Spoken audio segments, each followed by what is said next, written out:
Hello everyone and welcome to our online classes of Modern Wisdom Senior Secondary School. I am Kaushalya Vaishnav and today we are going to start our first chapter and the name of this chapter is Crop Production and Management. तो इस chapter में हम फसलों को उगाने से लेकर उसको काटने और फिर उसका रख रखाव करने तक पढ़ेंगे. क्रॉप का प्रोडक्शन इट मीन्स उसका उत्पादन होने के साथ साथ उसका मैनेजमेंट प्रबंध भी होना जरूरी है, नहीं तो क्रॉप सारी की सारी क्या हो जाएगी, destroy. Let's begin this chapter. पहेली एंड बुझो. यहाँ पे पहेली और बुझो ब्रदर एंड सिस्टर हैं जो हमेशा क्वेश्चन पूछते हैं. They went to their uncle's house during the summer vacation. एक बार वो अपने अंकल के घर गर्मियों की छुट्टियों में गए. Their uncle is a farmer.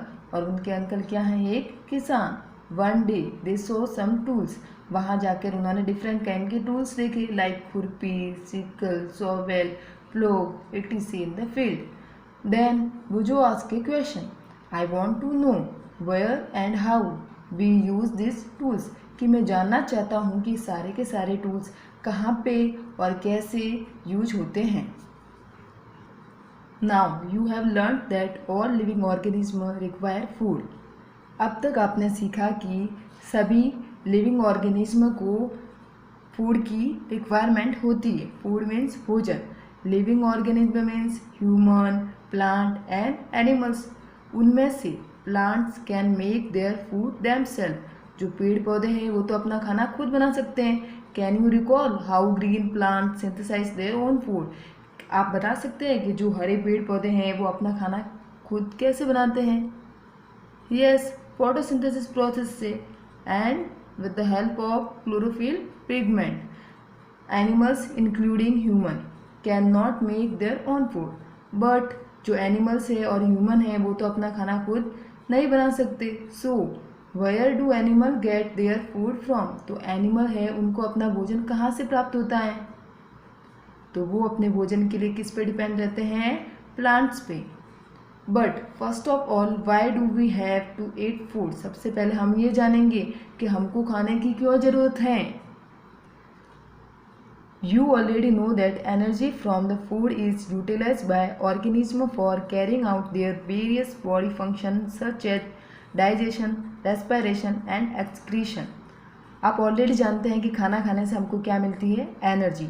और ये सारी की सारी एनर्जी कहाँ यूटिलाइज होती हैं, बॉडी की वेरियस फंक्शन परफॉर्म होने में. और ये फंक्शन क्या हैं, डाइजेशन, रेस्पिरेशन एंड एक्सक्रीशन. यानी कि खाने को, भोजन को, फूड को टेक इन टेक आउट करना और डाइजेस्ट करना. We get our food from plants और एनिमल्स और बोथ. तो हमको हमारा खाना कहाँ से मिलता है, या तो पेड़ पौधों से या फिर जानवरों से या फिर दोनों से. ना बुझो again ask a question. Since we all need food, how can we provide food to a large number of people in our country. जब हम सबको खाने की ज़रूरत है तो हमारी कंट्री में इतने सारे लोग हैं, उनको हम खाना कैसे प्रोवाइड करें. एंड पहेली answer it. Food has to be produce on a large scale. इसके लिए फूड को कैसे प्रोड्यूस करना पड़ेगा, भारी मात्रा में. In order to provide food for a large population, regular production, proper management and distribution is necessary. इसके लिए हमको 3 चीज़ों की ज़रूरत होगी. सबसे पहले रेगुलर प्रोडक्शन, नियमित उसका क्या करेंगे, उत्पादन. फिर प्रॉपर मैनेजमेंट और फिर उसका अच्छे से क्या करेंगे, रख रखाव. एंड देन उसका क्या करेंगे, डिस्ट्रीब्यूशन, यानी कि सब में बांटेंगे. ये 3 चीज़ें होगी तब फूड का क्या होगा, अच्छे से फूड प्रोवाइड किया जाएगा. Now come to the next point. Agriculture practices. Till 10,000 before Common Era, people were nomadic. They were wandering in groups from place to place in search of food and shelter. पहले लोग क्या थे, nomadic. Nomadic means वो group बनाकर एक जगह से दूसरी जगह घूमते थे. किसके लिए, फूड के लिए एंड शेल्टर के लिए. They ate raw fruits and vegetables and started hunting animal for food.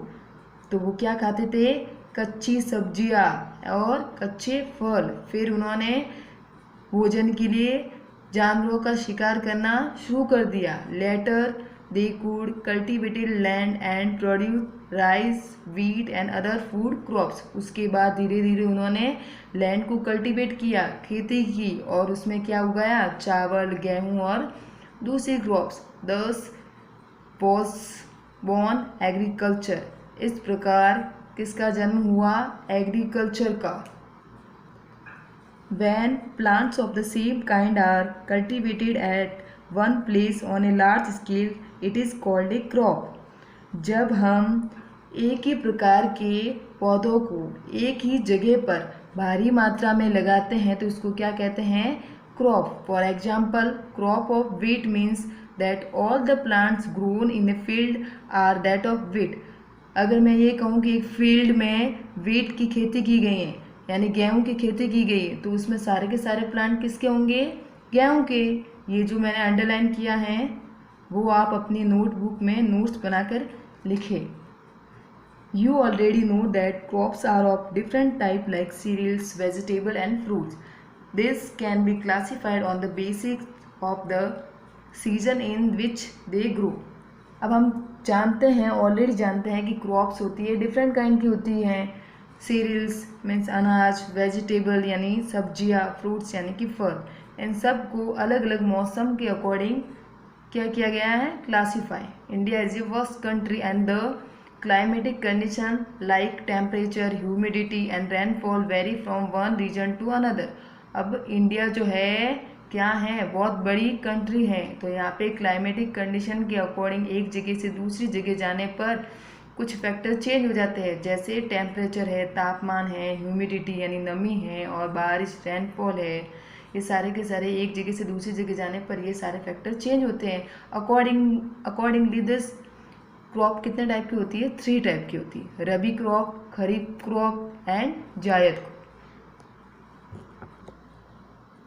Variety of crops grown in different part of the country. Despite this diversity, 2 broad cropping pattern can be identified. These are kharif crops and rabi crops. और इस diversity के according कितने type की crops होती है, खरीफ और रबी. जायद जो है वो इतना इम्पोर्टेंट नहीं है. The crops which are sown in the rainy season are called kharif crops. ऐसी फसल जो कब उगाई जाती है, रेनी सीजन में. रेनी सीजन में उगाई जाती है उसको क्या कहते हैं हम, kharif crops. And the rainy season in India is generally from June to September. और ये इंडिया में कब स्टार्ट होती है, जून से सितंबर. और for example paddy, maize, soybean, groundnut and cotton are kharif crops. तो खरीफ क्रॉप्स के एग्जांपल क्या हैं, धान है, मक्का है, सोयाबीन है, मूंगफली है, कपास है.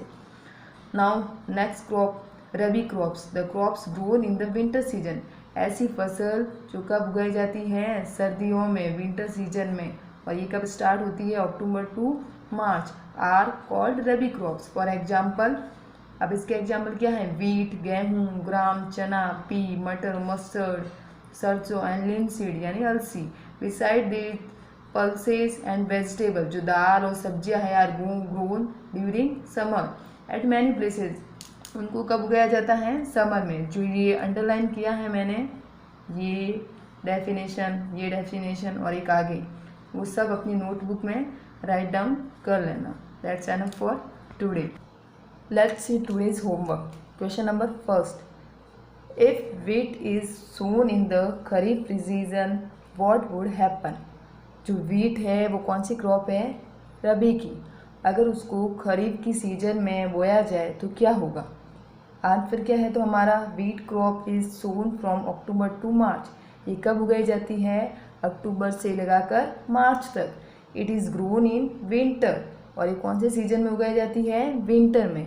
If it is sown in the kharif season, लेकिन हम अगर इस रबी की फसल को कौन सी सीजन में उगाए, खरीफ के सीजन में, then the whole crop might get destroy. तो सारी की सारी क्रॉप क्या हो जाएगी, डेस्ट्रॉयड हो जाएगी, खराब हो जाएगी. And its production will be decrease. और इसका जो प्रोडक्शन है, उत्पादन है, वो क्या हो जाएगा, कम हो जाएगा.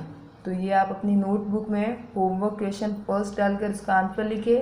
और question number second, give 2 example of each, kharif crop and rabi crop. Kharif और रबी के दो दो एग्जाम्पल आपको लिखने हैं, ये आपको खुद करना है। Thank you.